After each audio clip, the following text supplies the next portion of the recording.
जय शिवराय शेतकरी मित्रांनो आज आपण तरवाडे या गावामध्ये आलेलो आहे। मित्रांनो या गावामध्ये आणि या फार्मवर येण्याचं रिझन एवढंच होतं, आजूबाजूचा परिसर दाखवतो तुम्हाला, पूर्ण दुष्काळग्रस्त परिसर आहे मित्रांनो। दुष्काळग्रस्त परिस्थितीवर मात करून उत्कृष्ट दर्जाचं बोकड पालन आणि सोबतच शेळी पालन इथल्या युवा शेतकऱ्यांनीच राबवलेलं आहे मित्रांनो। व्हिडिओ बनवण्याचा आणि या फार्मवर येण्याचं कारण फक्त एवढंच होतं, म्हणतो ना आपण की शेतीला शेतीपूरक जोडधंदा म्हणून आपण कुठल्या तरी व्यवसायाची सुरुवात करावी, पण यांनी बोकड पालन आणि शेळी पालन याच्या जोडीला शेतीची जोड दिलेली आहे मित्रांनो। कारण आजूबाजूचा परिसर पूर्ण दुष्काळग्रस्त असल्याने इथे कुठल्याच पद्धतीने चांगलं उत्पन्न होऊ शकत नाही शेतीमध्ये। तर आपल्याला अशा परिस्थितीमध्ये काय करता येईल की शेतीपेक्षा जास्त उत्पन्न भेटू शकेल, याच अनुषंगाने या इथल्या एक नव तरुणाने चांगल्या उत्तम दर्जाचं बोकडांचं संगोपन आणि शेळीचं संगोपन करून एक चांगलं वार्षिक उत्पन्नाची उलाढाल त्यांनी केलेली आहे मित्रांनो। बऱ्याच असे नवीन शेळी पालकांच्या मनामध्ये एक प्रश्न निर्माण असतो की आपण शेळी पालन करायचंय किंवा बोकड पालन आपल्याला करायचंय, तर ते सक्सेस होईल किंवा नाही होणार, किंवा त्याच्यात नुकसान किती होईल आणि ते लॉस मध्ये किती जाईल, याच गोष्टीचा विचार करत शेळी पालक, नवीन जो शेळी पालक असतो तो शेळी पालन हा व्यवसाय किंवा बोकड पालन या व्यवसायापासून वंचित राहतो, म्हणजे दूर राहतो। कसं असताना माणसाला खूप काही करायची इच्छा असते, इच्छाशक्ती खूप जबरदस्त असते, पण ती इच्छा जोपर्यंत आपली ऍक्शन मध्ये रूपांतर होत नाही तोपर्यंत आपण कुठल्या व्यवसायाची सुरुवात करू शकत नाही। तर हीच यशोगाथा ऐकून तुमच्या मनामध्ये कुठेतरी अशी प्रेरणा निर्माण होईल की आपण कुठला तरी चांगला व्यवसाय चालू करावा, किंवा बोकड पालन चालू करावं किंवा शेळी पालन चालू करावं। मित्रांनो या फार्म मध्ये तुम्हाला दोन कन्सेप्ट भेटतील, एक ब्रीडिंग सेटअप बघायला भेटणार आहे आणि सोबतच बोकड पालनही बघायला भेटणार आहे। तर ही यशोगाथा तुमच्यासाठी खूप प्रेरणादायी असणार आहे। तर चला मित्रांनो आपण त्यांच्याकडनं जाणून घेऊ की या संपूर्ण नियोजनामागे त्यांचा कसा हात होता, किती मेहनत होती आणि त्यांचं कसं नियोजन होतं।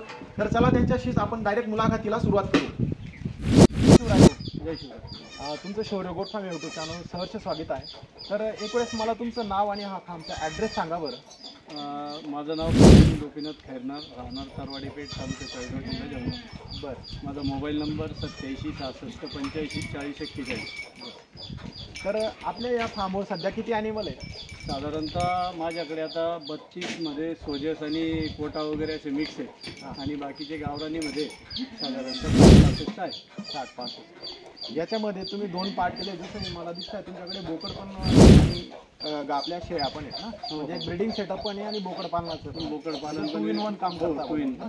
ओके, बरं आता हे जे ॲनिमल आहे तुमचे हे बंदिस्त आहेत का मुक्त संचार पद्धतीने म्हणजे बाहेर नाही? जातात? आता काय करतो आम्ही, जे आमचे समजा बकरी पालन आहे ते मुक्त संचार आहे, आपलं बाहेर फिरायला जातात। बरोबर। आणि जे बोकड आहे ते बंदिस्त आहे, बरोबर, पूर्ण वेळ बंदिस्त। म्हणजे मुक्त संचार पद्धतीने जे तुम्ही शेळी पालन करत आहात याच्यात तुमचा चाऱ्याचा खर्च वगैरे थोडा वाचतो, आणि जे तुमचे बोकड आहेत ते इथंच राहता आणि तिथंच त्यांचं तुम्ही संगोपन म्हणजे बंदिस्त पद्धतीने करता। तर एकंदरीत सांगायचं जर आता या बोकडांचा आपण विचार करू तर यांना तुम्ही चाऱ्याचं नियोजन कसं करता? चाऱ्याचं आता आम्ही काय केलं होतं, मुरघास वगैरे तयार केलेला होता, आणि शाळू होतं, शाळू एक वैरण जायचं, नंतर काही मुरघाचं एक वैरण जायचं हो। आणि इतर दिवसात समजा पावसाळ्यात तर काही अडचण येत नाही, बाकीचा चारा राहतो, पुन्हा भुईमुगाचा पाला असतो। बरोबर। खुराकमध्ये काही असं? खुराकमध्ये आम्ही मक्का भरणा असतो आमचा। बरोबर। आता तुम्ही शेतीला एक जोडधंदा म्हणून तुम्ही हे बोकड पालन आणि शेळी पालन केलेलं आहे। मी इथं आजूबाजूचा संपूर्ण परिसर बघितला, कुठेच अशी म्हणजे उत्पन्नाची बाजू दिसत नाही, जनरली पाऊस कमी असल्या कारणाने। बरोबर। तर तुम्हाला ही कन्सेप्ट कशी सुचली की आपण या शेतीला एक जोड द्यावी व्यवसायाची, शेळी पालन आणि बोकड पालन हे कसं सुचलं? मी नेहमी कसं यूट्यूबला पाहत राहायचो किंवा आपण काहीतरी केलं पाहिजे बुवा, काहीतरी शेतीला जोड व्यवसाय केला पाहिजे। तर त्या हिशोबाने माझ्या डोक्यात आलं की नाही बुवा, शेळी पालन शेतीला जोडधंदा आहे, त्या हिशोबाने मी तो विचार केला। बरोबर। मग याच्या अगोदर तुम्ही जसा हा व्यवसाय तुम्ही कधी चालू केलेला होता? साधारण 2 वर्ष झाले, पावणे 2 वर्ष। पहिले माझ्याकडे 7च शेळ्या होत्या। बरोबर। आणि एक क्रॉसिंगसाठी, ब्रीडिंगसाठी एक मी सोजस जातीचा बोकड आणला होता। बरोबर। आणि तिथून मग माझी सुरुवात झाली, नंतर मग थोड्या हळूहळू बकऱ्या खरेदी करायला सुरुवात केली, आणि नंतर मग त्याच्यातून असं सुचलं की बा आपण कुठेतरी बाकीचे पण बाहेरून बोकड मागवावं आणि चालू करावं। बरोबर। त्यानंतर मी एक 32 बोकड राजस्थानहून आणले, तर ते मिक्स जातीचे, समजा सोजस आहे, कोटा आहे। बरोबर। एकंदरीत म्हणजे तुम्ही ईद मार्केटिंगसाठी पण तुम्ही आता माझी तयारी आहे ती। बरोबर। पुढच्या वर्षी समजा ईद मार्केटिंगला जातील। बरोबर। बरं आहे, ईद मार्केट तुम्ही करत असाल म्हणजे त्याचाही तुम्हाला फायदा तुमच्या ब्रीडिंग सेटअप सोबत होणार आहे, आणि कटिंग मार्केटला तुमचे ब्रीडिंगचे तर बोकड जाणारच। तर एकंदरीत यांचा औषध उपचारासाठी तुम्ही म्हणजे कसं करता, की तुम्ही स्वतः करता की नाही, डॉक्टर? डॉक्टरांना बोलवून घेतो आम्ही. समजा जे डॉक्टर माझे कायमचे आहेत त्यांना बोलवून घेतो. त्यांच्याकडून समजा PPR असो, हो लसीकरण करून घेतो. नंतर लाळी खुरगडीची लस असो, या लसीकरण वेळोवेळी करून घेतो आम्ही. आणि नंतर समजा लिव्हर टॉनिक असो, नंतर तुमचं जंताचं औषध, या सगळ्या गोष्टी करत राहतो. बरोबर. कसं आहे मित्रांनो, लसीकरण हे तुमच्या गोट फार्मसाठी किंवा कुठलाही प्रकारचा तुमच्याकडे प्राणी असेल त्या प्राण्याला तुम्ही लसीकरण केलं असेल तर म्हणजे तो प्राणी दगावण्यापासून वाचतो. म्हणजे येणारं संकट जे असतं ना भविष्यातलं ते आपलं टळतं. लसीकरण खूप महत्त्वाचं असतं. तुम्ही व्यवसाय करता असाल शेळीपालन किंवा बोकडपालन, तर एकंदरीत सांगायचं भाऊ असा विषय की आता हे तुमचे झाले 60-70 जनावर झाले तुमच्या फार्मवर, याच्या मागची तुमची मेहनत कशी आहे बाबा? म्हणजे तुम्ही हा फार्म तुम्ही स्वतः ऑपरेट करता की अजून कोणी माणूस होता? नाही, माझ्याकडे आता जे समजा पहिले माझ्याकडे एक सालदार होते समजा. बरं. हो, ते सालदार हे त्यांनी आणि मी दोघं मिळून पहिले बकऱ्या घेतल्या. बरं. नंतर एक बोकड आणला आम्ही क्रॉसिंगला. बरं. आणि मग तसा हळूहळू तो व्यवसाय चालू केला. बरं. आणि मग तेच स्वतः घेऊन जातात चारायला. हो. आणि त्याच्यानुसार आमचं नियोजन संध्याकाळी समजा जे बकऱ्या असतात त्यांचे दूध पाजणे वगैरे सगळं ते सर्व करून घेतात. बरं.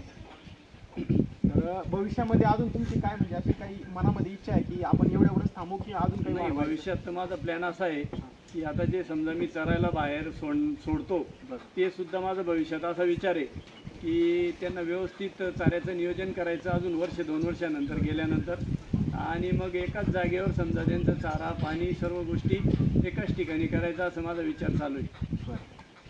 म्हणजे भविष्यामध्ये अजून तुम्ही या फार्मला हां, तुम्ही डेव्हलप करणार 100%.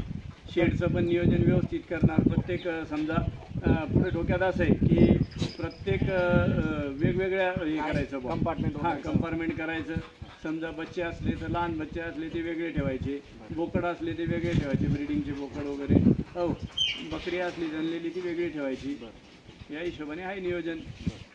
तर अजून एक असं सांगायचं होतं मला की जसं तुम्ही आता हे तुम्ही शेळीपालन करत आहात याच्यासाठी काही शासकीय योजनांचा तुम्ही काही लाभ नाही, वगैरे अजून घेतलाय का? काहीच लाभ घेतला नाही. पुढे आहे माझं भविष्यात विचार. बरोबर. हो, त्याला शेती समजा हे असतं त्याच्यानुसार चालू आहे माझा विचार.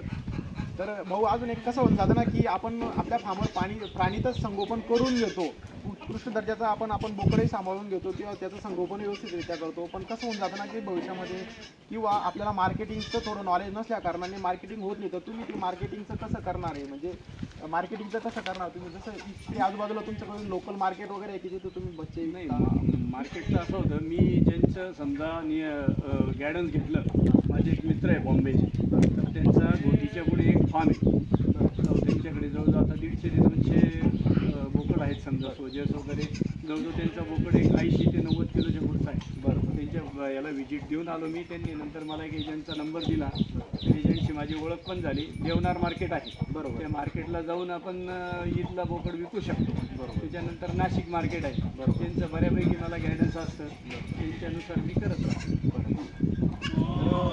तुमच्या माहितीने आमच्या बऱ्याच अशा नवतरुण शेळीपालकांना मदत होईल. तर आम्हाला एक असं म्हणजे सांगायचं आहे की तुम्हाला की आमच्या नवतरुण जे शेळीपालन करू इच्छितात की बोकडपालन करू इच्छितात त्यांच्यासाठी तुम्ही काय संदेश देऊ इच्छिता? नाही, नवतरुण जे आहे त्यांनी तर नक्कीच या गोष्टीचा विचार केला पाहिजे. फक्त मेहनत आहे, सगळ्या गोष्टी आहेत. पण हळूहळू एकदा मनुष्य शिकतं. आम्हाला काही माहीत नव्हतं पहिले सुरुवातीला, पण मग आम्ही हळूहळू त्याच्यातून काय करावं लागेल बुवा, लसीकरण कसं केलं पाहिजे. हो, नंतर समजा आता मला बऱ्याच गोष्टीत आता मागे खूरचा पण प्रॉब्लेम आला होता. हो, त्यांचे खूर वाढतात. जे जागेवर बांधले म्हणजे एकाच जागेवर असतात त्यांचे खूर वाढून जातात. त्याच्यामुळे त्यांची डेव्हलपमेंट जी पाहिजे खूर जर नाही कापले तर होत नाही. या गोष्टीचा मला आता अनुभव नव्हता. मग या गोष्टी हळूहळू शिकायला मिळत आहेत. आणि अनुभव जो आहे तुम्हाला तो विकतच घ्यावा लागणार. पहिले तुम्ही म्हणजे ज्यावेळेस तुम्ही व्यवसायात पडणार त्यावेळेसच तुम्हाला तो अनुभव येणार. म्हणतो ना की केल्याशिवाय म्हणजे ते आपल्याला समजतं. तर चला, तुम्हाला भेटून आम्हाला खूप छान वाटलं आणि आमच्या व्ह्युअर्सनाही मस्त म्हणजे वाटेलच तसं. कारण दुष्काळग्रस्त परिस्थितीवर मात करून तुम्ही इतकं उत्तम दर्जाचं तुम्ही शेळीपालन आणि बोकडपालन केलेलं आहे. तर एक वेळेस मी तुमचा पूर्ण फार्म दाखवतो आणि त्यांचे बोकडे दाखवतो. आता हे जे मशीन तुम्ही काय कुट्टीसाठी आणलेलं आहे का? कुट्टीसाठी. तर मित्रांनो हे चारा कुट्टीसाठी हे मशीन त्यांनी आणलेलं आहे. याच्यात कुट्टी करता आणि ती बोकडांना टाकत असता मित्रांनो चारा. तुम्ही बघू शकता बोकडे खूप चांगल्या दर्जाचे त्यांची. इकडे त्यांनी चारा खाण्यासाठी गव्हाणी केले. गव्हाणी केलेली आहे चारा. मित्रांनो या गव्हाणीमध्ये ते चारा टाकत असताना अशा योग्य पद्धतीने बोकडा म्हणजे खातात, जेणेकरून कसं असतं ना की जो ताकदवर बोकड आहे तो कमजोरला मारू शकत नाही. यासाठी हे कंपार्टमेंटही केलेले खूप छान व्यवस्थित नियोजन केलेलं आहे त्यांनी.